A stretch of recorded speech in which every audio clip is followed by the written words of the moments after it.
میں نے ایک چیز کل سمجھائی تھی، ہمیشہ حروف مدہ کے بعد اگر حمزہ یہ والا آ جائے تو کیا کریں گے؟ لمبا کتنا؟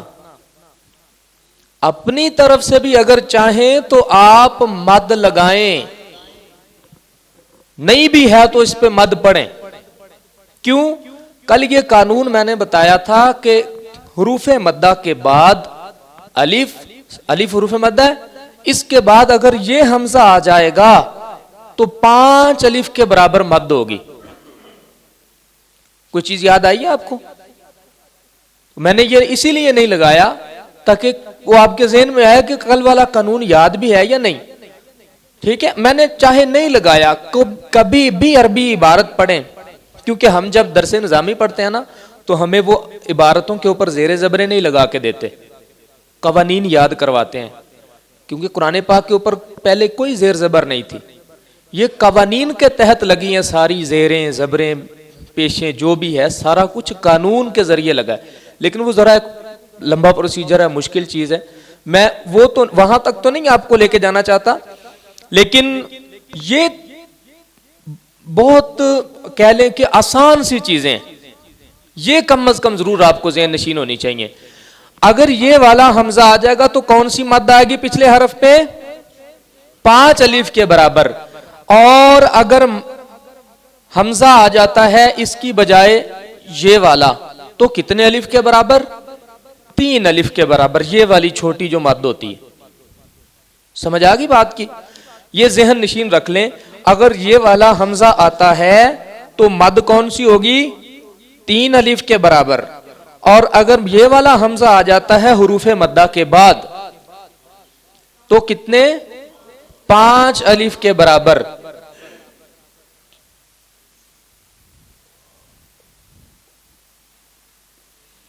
جی عباس صاحب پڑھیں ذرا۔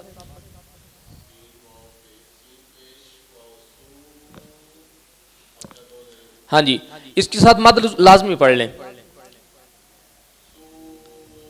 سو کیوں جی؟ حمزہ یہ والا آ گیا، ٹھیک ہے، ہم اس کے اوپر مد ضرور لگائیں گے، یہ قاعدہ کلیہ ذہن نشین رکھ لیں۔ حروف مدہ کے بعد اگر یہ حمزہ آ جائے، حروف مدہ کون کون سے ہیں؟ الف ما قبل زبر، واو ما قبل پیش، یا ما قبل زیر، الف ما قبل زبر حروف مدہ، واو ما قبل پیش حروف مدہ، اور یا ما قبل زیر حروف مدہ۔ آ او ای مثال ہے اس کی، یا یو جی ما مو می تا تو تی، یہ حروف مدہ کی مثالیں۔ ایسے آ گیا سا سو، یہ حروف مدہ میں سے سو، واو آ گئی نا، پیچھے کیا ہے؟ اس نے اپنا کام دکھا دیا ہے، واو کو لمبا کرنے کے لیے کیا چیز چاہیے ہوتی؟ پیش ہی چاہیے، پیش آ گئی، اب یہ کیا بن گیا؟ حروف مدہ۔ اس کے بعد آ گئی حمزہ، کیا بنے گا؟ یہاں پہ ہم کہیں گے سین واو پیش مد، سین واو پیش مد، سو حمزہ 2 زیر ان، سو ان، ٹھیک ہے۔ یہ وہ قانون تھا جو کل ہم نے آپ کو پڑھایا تھا، تو اسے ذہن نشین رکھ لیں۔ یہ والا حمزہ آئے گا حروف مدہ کے بعد، حروف مدہ الف آ جائے، واو آ جائے یا آ جائے، ان میں سے کوئی بھی آ جائے، آپ نے دیکھنا ہے حمزہ یہ والا آیا ہے یا یہ والا آیا ہے، یہ کھڑا لمبا ہے نا، یہ والا حمزہ ہے یا یہ والا جو عین کی شکل کا بنا ہوتا ہے یہ والا ہے۔ اگر یہ ہے تو 5 الف کے برابر، اگر یہ ہے تو 1 الف کے برابر۔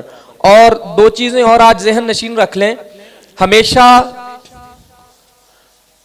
جس حرف پہ شد آ جائے اسے ہم کیا کہتے ہیں؟ کیا کہتے ہیں؟ مشدد۔ شد والے حرف کو کیا کہتے ہیں؟ مشدد۔ نون اور میم جب بھی یہ مشدد ہوں، جب بھی ان کے اوپر شد آئے گی تو ہم نے غنہ کرنا ہے۔ اب آپ کہیں گے غنہ کیا ہوتا ہے؟ جی، غنہ ہوتا ہے ناک میں آواز لے کے جانا، ناک میں آواز لے کے جانا اور ایک الف کے برابر ناک میں آواز رکھنا. جیسے حمزہ زبر نون ان، نون زبر نا ان، ان، اس سے عربی اور خوبصورت ہو جاتی. سمجھ آئی بات کی؟ جیسے میں ایک بار پڑھتا ہوں اِنَّا أَعْطَيْنَاكَ الْكَوْثَرَ، سادہ ہے اِنَّا أَعْطَيْنَاكَ الْكَوْثَرَ، ٹھیک ہے. تو یہ جب بھی نون کے اوپر شاد آئے یا میم کے اوپر شاد آئے تو ناک میں آواز لے کے جانی، اسے کہتے ہیں غنہ کرنا. اَنَّا، اَمَّا، یہ بانسے کے اندر آواز گھومتی رہے ایک الف کے برابر.